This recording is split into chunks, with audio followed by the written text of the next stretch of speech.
अस्सलाम वालेकुम स्टूडेंट्स, उम्मीद है आप सब लोग खैरियत से होंगी। आज हम जो लेक्चर की तरफ बढ़ेंगे वो है हफीज़ ताइब साहब की नात है।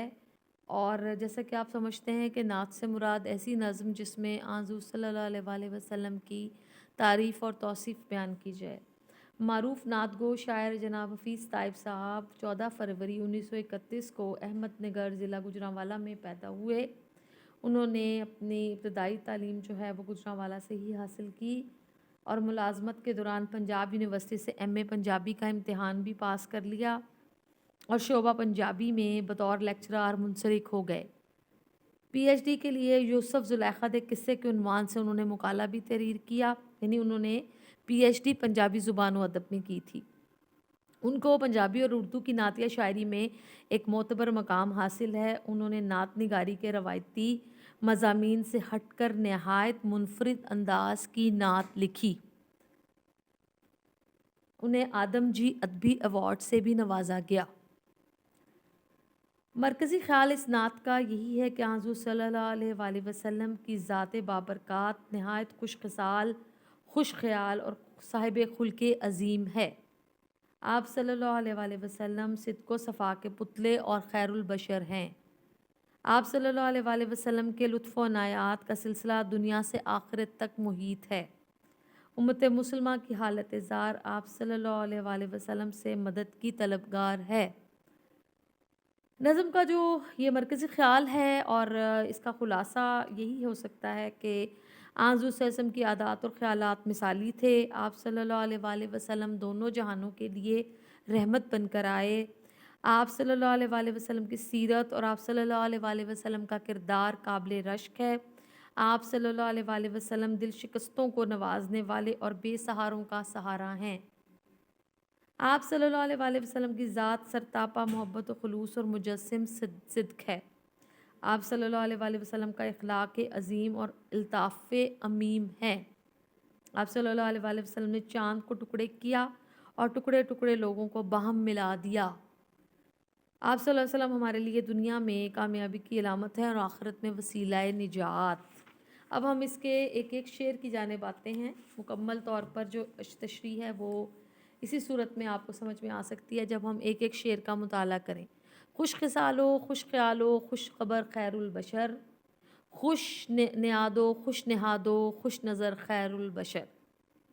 खुश खसाल अच्छी खसलतों वाला नेक आदात, खुश ख्याल खुश फ़िक्र अच्छे ख़यालात का मालिक, खुश खबर अच्छाई की खबर देने वाला, खुशखबरी सुनाने वाला। खैरुल बशर आज़ू सल्लल्लाहु अलैहि वसल्लम, हज़रत आज़ू सल्लल्लाहु अलैहि वसल्लम का लक़ब मुराद है बेहतरीन इंसान, इंसानियत की भलाई चाहने वाला।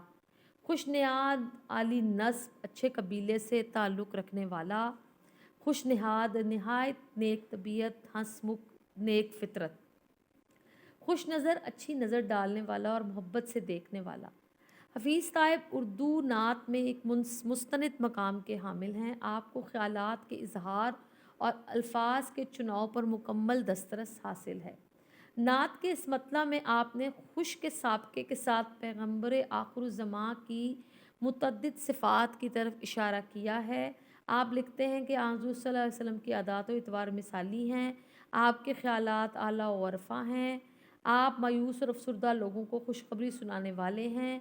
एक अच्छे और नेक कबीले से ताल्लुक़ रखने वाले और आला नस्ल के सपूत, लोगों की भलाई चाहने वाले, इंतहा के नेक फ़ितरत, लोगों के अच्छे पहलुओं को देखने और बुरे पहलुओं को नज़रअंदाज करने वाले।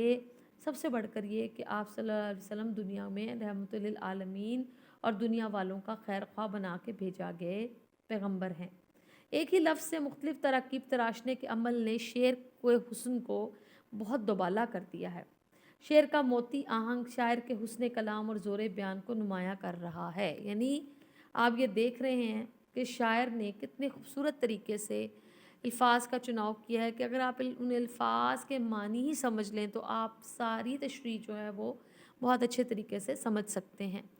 दिल नवाज़ो दिल पजीरो दिल नशियो दिलकुशा, चारा साजो चारा कारो चारा घर खैरुल बशर सल्लल्लाहु अलैहि वसल्लम। शेर नंबर 2 है, दिल नवाज दिलों को नवाजने वाला, मेहरबान, दिल पजीर, मरगूब, पसंदीदा खातिर, दिल नशी दिल पर जम जाने वाला, مؤثر، دلکشا، دل کو کھول دینے والا، دل خوش کرنے والا، روشن، فراخ، چارہ ساز، علاج کرنے والا، غمخوار، چارہ کار، بھلائی کرنے والا، ہمت کرنے والا، چارہ گر، طبیب، معالج، بھلائی چاہنے والا۔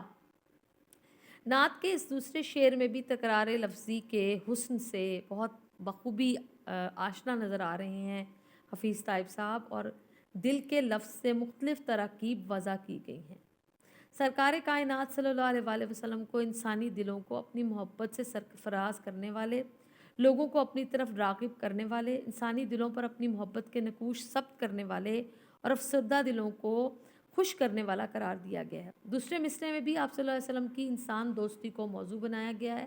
انہوں نے خرابی کے دور میں بھٹکے ہوئے انسانوں کو سیدھا راستہ دکھایا، دکھی انسانیت کے غم کو اپنا سمجھا، بیچاروں کی چارہ گری کی، گرتے پڑے لوگوں کی دستگیری کی، بیمار دلوں کو شفا دی، مردہ ذہنوں کو جلا اور ان کے ہونٹوں پر حق کی صدا عطا کی، اور دیکھتے ہی دیکھتے ایک گنوار، اجڑ اور وحشی معاشرے کو اعلیٰ ترین تہذیب و تمدن سے آشنا کرنے والے کون ہیں؟ حضور صلی اللہ علیہ وآلہ وسلم ہیں۔ شعر نمبر 3 کی طرف آ جائیں۔ سربسر مہر و مروت، سربسر صدق و صفا، سربسر لطف و عنایت، سربسر خیر البشر۔ سربسر مکمل طور پر کامل، مہر و مروت محبت اور خلوص، صدق و صفا سچائی اور دیانت داری، لطف و عنایات مہربانی اور کرم نوازی بخشش۔ نعت کے اس تیسرے شعر میں ہادی دو جہاں صلی اللہ علیہ وآلہ وسلم کی کچھ مزید صفات کی طرف اشارہ کیا گیا ہے کہ آپ صلی اللہ علیہ وآلہ وسلم کی ذات بابرکات میں اپنوں اور پرایوں سب کے لیے محبت، خلوص، شفقت اور عنایات کوٹ کوٹ کر بھری ہوئی ہے، جس کا مظاہرہ آپ صلی اللہ علیہ وسلم کی حیات طیبہ میں قدم قدم پر دیکھنے کو ملتا ہے۔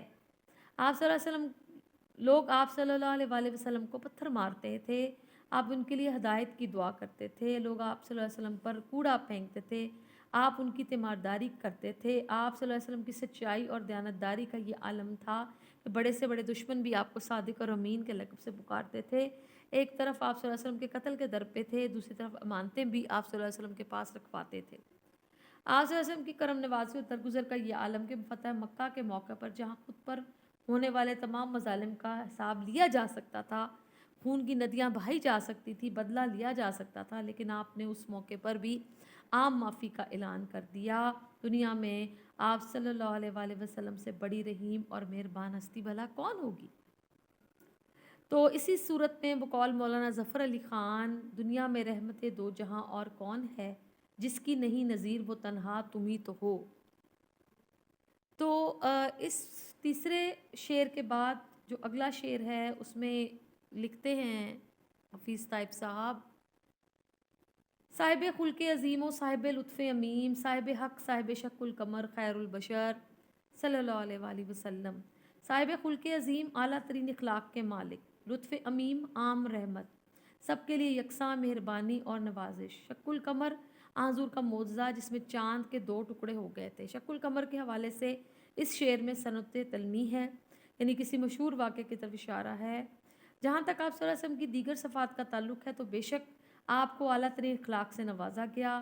انکا لعلی خلق عظیم، ایسا اخلاق کہ جو بھی آپ صلی اللہ علیہ وسلم سے ایک بار مل لیتا آپ صلی اللہ علیہ وآلہ وسلم کا گرویدہ ہو جاتا۔ اسی صفت سے جل بھن کر دشمنوں نے آپ کو جادوگر کے لقب سے مشہور کر دیا۔ یہ دراصل جادو نہیں تھا، یہ آپ کے خلوص، گفتگو اور برتاؤ کا سر جڑ کر بولتا ہوا جادو تھا۔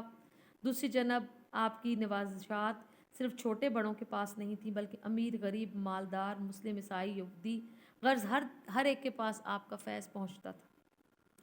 آپ مکہ کے بااثر افراد نے آپ صلی اللہ علیہ وسلم کو ہر طرح کا دنیاوی لالچ دے کر بتوں کی پوجا سے منع کیا، تو آپ نے کہا کہ اگر میرے ایک ہاتھ میں چاند اور دوسرے پہ سورج رکھ دیا جائے تو بھی میں حق کی بات کرنے سے باز نہ آؤں گا۔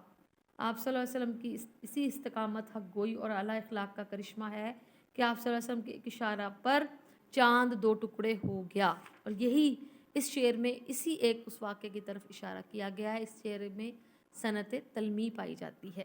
تو آج آپ کی یہ نظم میں نے آدھی کرا دی ہے اسٹوڈنٹس، آدھی کے لیے ہم انشاءاللہ دوبارہ ملتے ہیں۔